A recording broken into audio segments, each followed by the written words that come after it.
दोस्तों, भारत की सबसे प्रसिद्ध गायिका लता मंगेशकर जी का निधन हो गया। जिन्हें पूरा विश्व स्वर कोकिला के नाम से जानता था, वो आज हमारे बीच नहीं रही।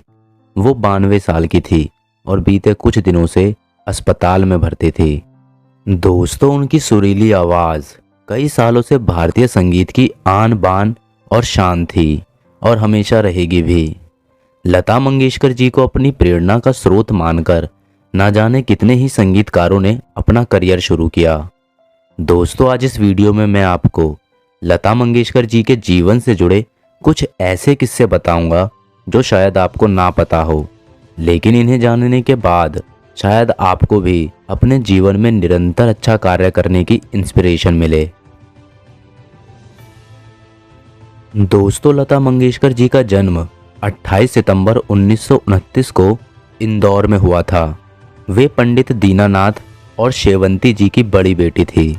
लता जी के पिता पंडित दीनानाथ मंगेशकर एक मराठी संगीतकार, शास्त्रीय गायक और थिएटर एक्टर थे, जबकि उनकी मां गुजराती थी।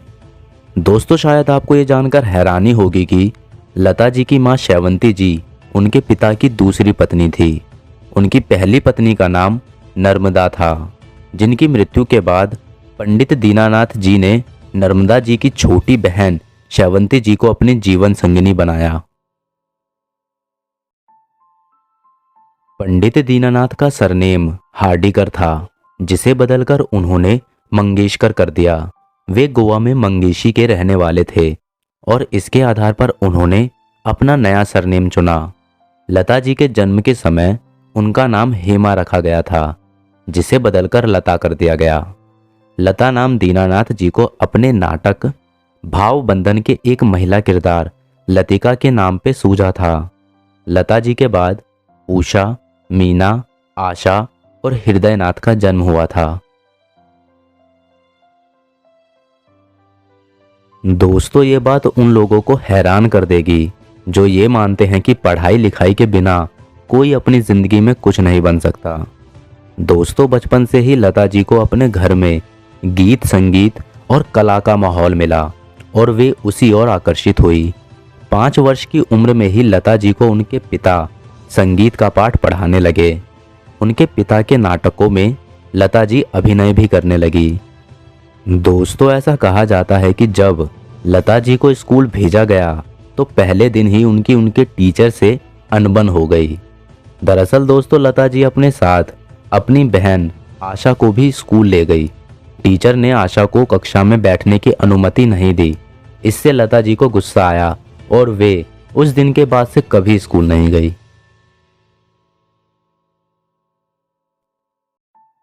जब लता जी वसंत देसाई और गुलाम हैदर जैसे संगीतकारों के संपर्क में आई तो उनका करियर निखरने लगा। गुलाम हैदर लता जी के मेंटोर बन गए और वे लता जी को दिग्गज फिल्म निर्माता शशिधर मुखर्जी के पास ले गए, जो उस समय शहीद नामक फिल्म बना रहे थे। गुलाम हैदर ने लता जी को लेने की सिफारिश मुखर्जी से करी, लेकिन लता जी को सुनने के बाद मुखर्जी ने ये कहते हुए कि लता जी की आवाज़ बहुत पतली है, उन्हें लेने से मना कर दिया। इससे गुलाम हैदर भड़क गए थे। वे लता जी की प्रतिभा को जानते थे। गुलाम हैदर ने मुखर्जी से कहा कि आने वाले सालों में लता जी छा जाएगी और ये सारे निर्माता निर्देशक लता जी के चरणों में गिरकर लता जी से अपने फिल्मों में गाने की मिन्नत करेंगे। और दोस्तों, हुआ भी कुछ ऐसा ही। आने वाले सालों में लता जी के गाने सुपरहिट रहे। जिस फिल्म में लता जी का गाना नहीं होता था उसे अधूरा माना जाने लगा।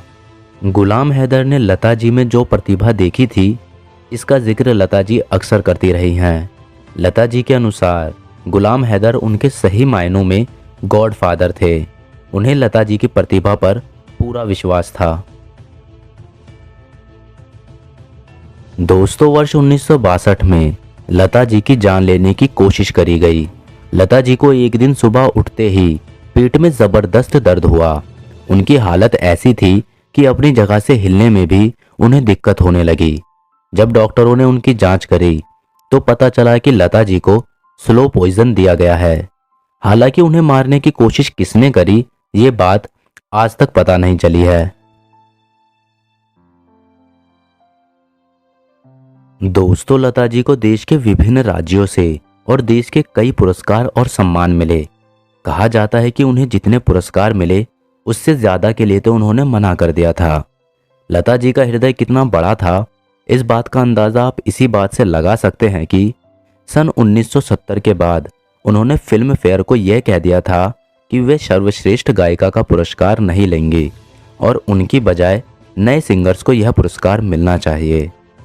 दोस्तों, लता जी को मिले अनेक पुरस्कारों में कुछ बेहद महत्वपूर्ण पुरस्कार पद्म भूषण, दादा साहेब फाल्के पुरस्कार, पद्म विभूषण और भारत रत्न हैं। तो दोस्तों, ये थे लता मंगेशकर जी के जीवन से जुड़े कुछ किस्से। आशा करता हूँ कि लता जी के प्रति हमारी ये छोटी सी कोशिश आपको पसंद आई होगी। बेशक लता जी आज हमारे बीच नहीं है, पर पूरा विश्व उन्हें कभी नहीं भूल पाएगा। तो दोस्तों, अगर आपको ये वीडियो पसंद आई है तो इसे लाइक करके शेयर करें और हमारे साथ बने रहने के लिए अभी सब्सक्राइब करें इस चैनल को। Thank you very much for watching this video.